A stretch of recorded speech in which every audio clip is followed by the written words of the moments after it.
안녕하세요. 월간조선 정혜연입니다. 월간조선 최우석입니다. 그 윤석열 정부의 경제부총리로 추경호 의원이죠. 그분이 이제 후보자로 내정이 됐는데요. 추 후보자는 박근혜 대통령의 지역구였던 대구 달성군에서 20대 국회의원으로 당선되며 국회에 입성한 사람입니다. 경제, 금융정책의 전문가로 알려져 있는데요.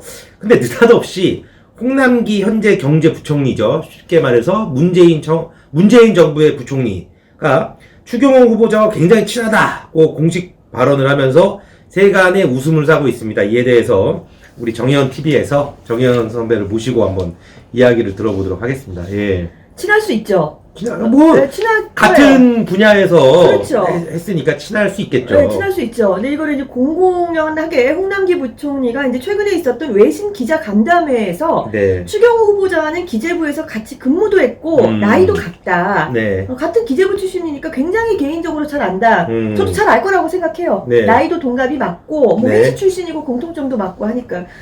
동기인 거죠, 동기. 뭐 보니까 나이도 같고 그런 거니까. 좀 선후배 그런 건 있는데 어쨌거나 같은 출신이니까. 네. 자, 근데 갑자기 무슨 추경호 의원하고 인연을 이렇게 얘기한 건 참 뜬금이 없죠. 그러니까 쉽게 말해서 추경호 의원이랑 계속 많이 마주쳤을 텐데. 근데 그쵸? 미래의 권력이잖아요, 네. 추경호 의원은.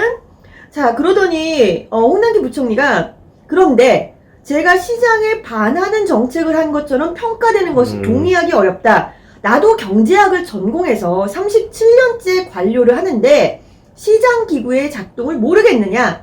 시장 기능을 존중하고 기업에서 일자리를 만들어 기업이 성장하는 것은 너무나 당연하다. 이렇게 말을 했습니다. 이거 맞는 말이죠. 네, 맞는 말이죠. 이 얘기를 갑자기 왜 했느냐. 아마 그 추경호 후보자가 네. 뭐 앞으로 어떻게 경제팀을 꾸려갈 것이냐라고 했을 때 정부, 재정 주도에서 아무래도 민간 기업 주도로 바꿔야 한다. 이 얘기를 했으니까 아마 의식을 하고 네. 그러면 나보고는 정부 재정 주도를 한 사람이란 소리구나.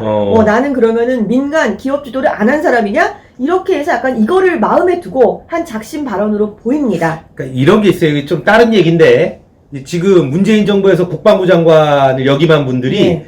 군대에서 하는 골프장 있잖아요. 네. 그거 못 온다는 거예요. 네. 선후배들이 뭐 이렇게 예, 해코지 예. 당할까봐 홍 부총리께서도 네. 혹시 그럴까봐 그리고 뭐 나 폄하하지 말아라. 진짜 나도 경제학 여기 써 있어요. 37년. 경제학 전공에서 37년째 관료하고 있다. 근데 이분이 그때 막 우리 막 퍼준다고 그랬을 때 퍼주면 안 된다고 막 울고 막 그랬다가 막 눈물 보이고 그랬는데 결국에는 결정한 사람 아니에요? 네, 다 퍼졌어요. 자, 그런데 과연 홍남기 부총리가 이런 말을 할 자격이 있는 분인지 한번 보겠습니다.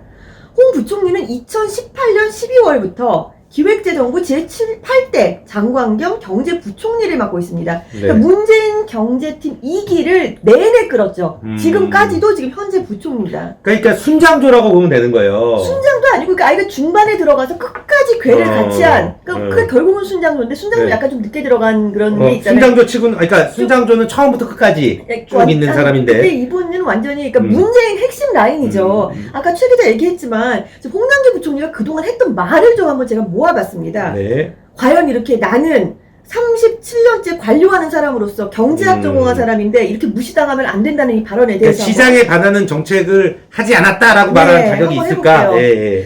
자, 홍남기 부총리는 출범 100일 만에 네. 2019년이죠. 청와대와 엇박자 논란을 끝냈다 라고 했습니다. 당시 보도자료를 보면 청와대와 적극적인 소통을 벌여 시장에 일관된 메시지를 보냈다라고 했습니다. 네. 당시 청와대가 어떤 일관된 메시지를 보냈죠? 뭐 소주성 뭐 이런 거 그렇죠, 아닙니까? 그거 했죠. 그 네. 소득주도 성장. 네. 그러니까 기업이 아니라 우리 정부가 나서서 하겠다. 그 보면은 지금 홍남기 부총리가 청와대의 이 뜻을 받아서 시장에 이 메시지를 계속 보낸 거로 돼 있는 거예요. 그러니까 시장에 소득주도 성장이라는 일관적인 메시지를 그렇죠. 보냈다라고 해석될 수도 있네요. 자, 저희가 아마 너무 곡해한다고 하실 것 같아서 네. 더 확실한 얘기를 드리겠습니다. 2020년 6월 11일 네. 중대본 회의에서 홍남기 부총리는 이렇게 말했습니다. 민간 일자리 창출을 위해 공공이 60조 5천억, 민간이 25조, 민자 15조 2천억 등 100조 원 투자 프로젝트를 하겠다.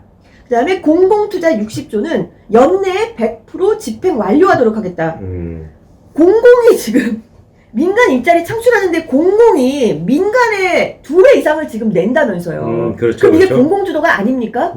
그렇죠. 그러면 이거는 지금 홍남기 부총리 말대로 나는 공공주도, 재정주도라는 걸 한 적이 없다. 이렇게 말할 수 있습니까? 근데 이제 이렇게 말하던 분이 네. 이제 윤석열 당선인, 이제 곧 윤석열 정부 출범을 앞두고 네. 추경호 의원이 네. 경제부총리 후보자로 내정되니까 네. 내가 시장의 기능을 모르겠느냐 네, 이렇게 그렇죠. 얘기했다는 얘기잖아요. 자, 그렇죠. 예. 혹시 이거를 한 번만 얘기하셨을 수 있습니다. 네. 자, 한 번이면 또 한 번도 좀 문제가 있다고 생각하지만 네. 자, 홍남기 부총리는 올해 1월입니다. 네. 불과 석 달 전에도 공공기관 정규직 26,000명 이상을 신규 채용하겠다라고 밝혔습니다. 네.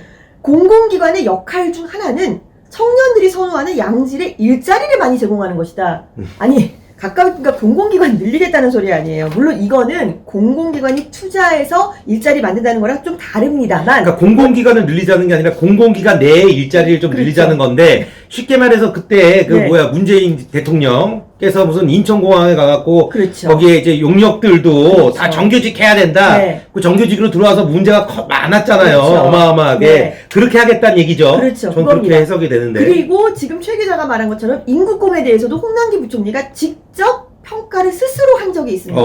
네. 2020년 10월에 야당이 졸속으로 추진하다 보니 인천국제공항공사 논란이 불거지고 소위 인국공 사태죠. 네, 줄여서 인천국제공사 논란, 노노 갈등이 생겼다라고 하는데 홍남기 부총리는 거기다가 대놓고 아주 잘한 일이다. 정규직 전환은 잘했다라고 스스로 평가하면서 기자회견을 했습니다. 네. 그러니까 이분은 37년째 관료 경제학 전공자이신데 이제 와서는 갑자기 그 생각이 드셨는지 모르겠는데 지난 2년 동안은 쭉 문재인 정부의 정부 주도, 재정 주도에 앞장서 오신 분이고 그 다음에 그 정책을 실제로 실행하신 분입니다. 네. 물론 이분에 대해서 아까 최 기자 기억처럼 몇 차례 추경 예산을 하는데 좀 막 반대한다라는 뜻을 표한 적이 있어요. 그리고 그게 실제로 보도가 됐습니다. 네. 자, 그리고 2020년 11월에는 한번 사표도 냅니다. 네. 사표를 내는데 하루 만에 돌아옵니다.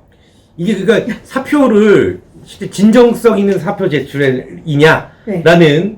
그 의심을 살 수 있죠. 네, 의심을 살 수 있죠. 그리고 한 2, 3일 만에 돌아왔으면 조금 더 의심이 덜 할 수 있는데. 아니, 사표를 낼 때는 정말 말 그대로 우리 무슨 이분 장관이고 부총리인데 일반 직장인이 아주 굉장히 작은 회사를 다녀도 사표라는 거 낼 때는 신중한 거고 솔직히 그때만큼은 정말 이렇게 정말 이제는 끝인가 보다. 이제는 뭐 정리할 때가 됐나 보다. 이렇게 생각하지 않겠습니까? 뭐 아니면 반대의 경우도 있죠. 내가 내봤자 어차피 안 받아줄 줄 알고 그냥 뭐 휙 던지는 사람도 있겠죠. 물론 홍남기 부총리가 후자였는지는 알 수 없지만 자 어쨌거나 사표를 냅니다. 그러다가 하루 만에 청와대에서 그래도 제일 잘하는 분이 홍부총리다 그랬더니 바로 접고 결국은 재정 확대 그렇게 안 한다고 추경 못 하신다는 분이 결국 다 하셨습니다. 네. 그런데 이제 와서 내가 왜 시장의 기능을 모르느냐 나를 왜 내가 37년 관료인데 저도 37년 관료를 안 해봐서 그건 잘 모르겠습니다만 그렇게 얘기하고 있습니다. 제 기억이 확실할지 모르겠는데 아마 동아일보일 거예요. 동아일보의 기자 수첩이나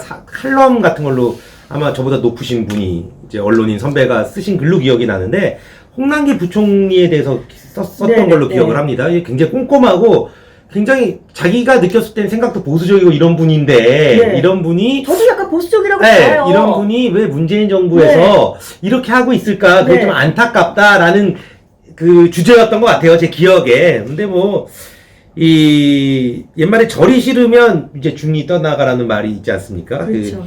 홍남기 부총리는 나는 시장의 기능을 존중한다 하면서도 누구보다 시장의 기능을 무시한 문재인 정부에서 무려 2년 가까이 경제 수장을 맡았습니다. 정확하게 따지면은 3년, 4년이지 않겠습니까?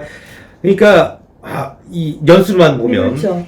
중간에 이제 그만둘 기회 아까 말씀하셨듯이 있었지만 그러지 않았습니다. 그가 과연 나도 너희와 같다. 여기서 너희는 윤석열 정부에서 일하는 분들을 말하는 거고요. 일하게 될? 네, 일하게 될 분들을 말하는 거고.